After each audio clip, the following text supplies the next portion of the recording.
What's up guys, JP back at you once again, bringing you guys another video. This time we are doing another Top 10 Tuesday.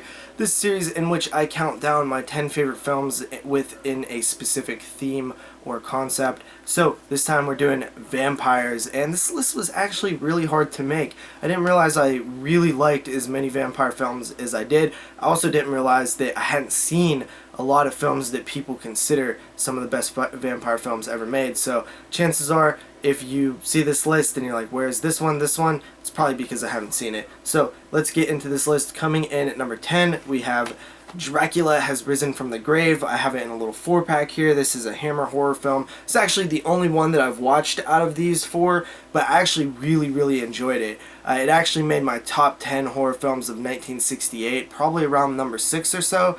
It just has this great gothic look. Christopher Lee is great as Dracula. He has this very commanding sort of look in his eyes, and I actually really like him as Dracula. Solid little Dracula film there, coming in number 10 on my top 10 favorite vampire films. Coming in at number 9, we have The Nightflyer, and I think a lot of people would be surprised about this one, but I actually really enjoy this film. Just something about it. I don't know.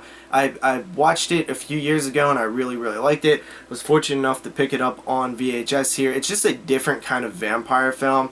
The vampire is not your typical, pretty looking person. He's more of a monster, and I love the concept of him flying from town to town and draining blood and stuff. Really cool stuff here. If you haven't seen it, definitely check it out. It's in desperate need of a DVD release, another DVD release, but got it on VHS here. Coming in at number 8, we have Fright Night, and Fright Night is a classic. It definitely is. I recently saw this on 35mm less than a year ago, and it really was the first time where I was like, Fright Night is really good. I used to give it shit, but it actually is. It is one of the best vampire films ever made. It's Moods' favorite vampire film. I love the Disturbia / Rear Window type of film that it is early on, where it's this kid spying on his neighbor. I'm a little thrown off with some of the seduction and the love stuff in the film. I feel like it slows the film down a little bit, but Evil Ed is an awesome character, stuff like that. I mean, it's a cool movie. Definitely Fright Night's worthy. Coming in at number 7, we have Salem's Lot. And Salem's Lot is a Stephen King film. It's really long. I think it's about 3 hours long, but it's so good. There's very scary moments in it, like when the vampire's outside the window. It's a little long for my liking. I'm not going to throw it in all the time, but the first time that I watched it, I did really love it. And I would actually be curious to see if I could ever get my hands on the theatrical cut, because I know that over in the UK they released this theatrically and cut it down into actual, regular running time, 90-minute running time. I would be curious to see how the film plays with that. Of course, directed by Tobe Hooper. Salems Lot is classic material.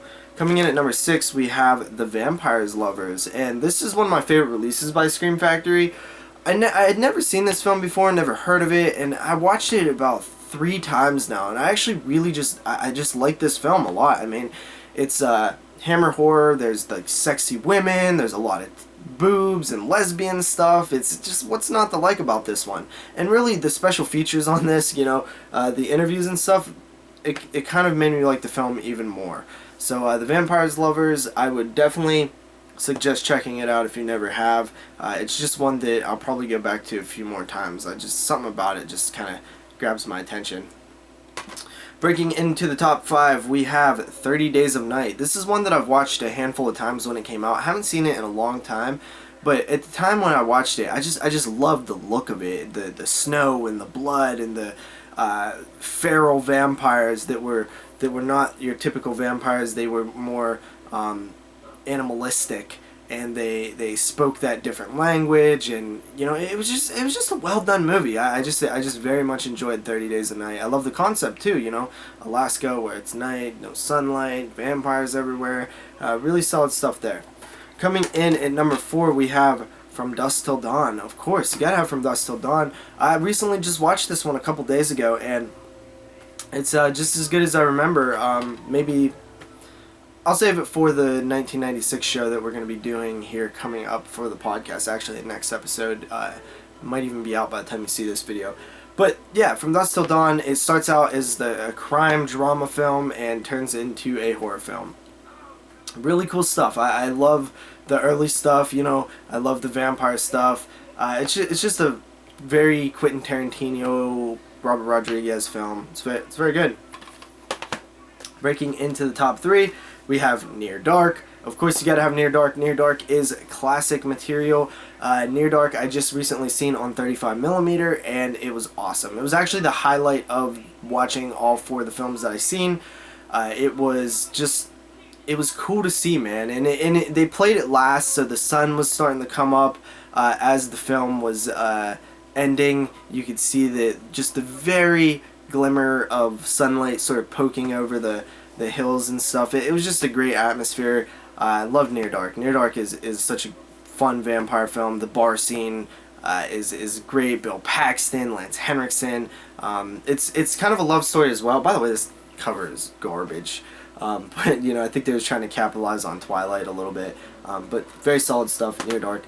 Coming in at number 2, we have Let the Right One In. This is like a 10 out of 10 film. Absolutely blown away when I seen this. I watched it on Netflix when it came out, and it just you know, floored me. Like I was really into it. I loved the story. It was beautiful. The shots were so well done. The development of the characters, everything was just so good about this film. Highly recommend it. This is one that I always recommend to people who are, you know, new to horror or don't know what to see or just looking for some hidden gems. Let the Right One In is definitely solid. And coming in at number 1, we have The Lost Boys. Of course we have The Lost Boys. Lost Boys is my favorite vampire film. I can watch it over and over again. Love the soundtrack, the characters, Feldman, Haim, Kiefer Sutherland. I love the gang. I want it. You know, they look so cool that you want to be part of that. Their hideout, their lair, the setting, the Santa Carla or whatever. You know, good effects. It's just a fun movie from start to end, man. I mean, it really is. Lost Boys, classic stuff. Definitely my favorite vampire film. So, with that said, guys, hope you enjoyed this Top 10 Tuesday. See you guys next week with another one. Peace.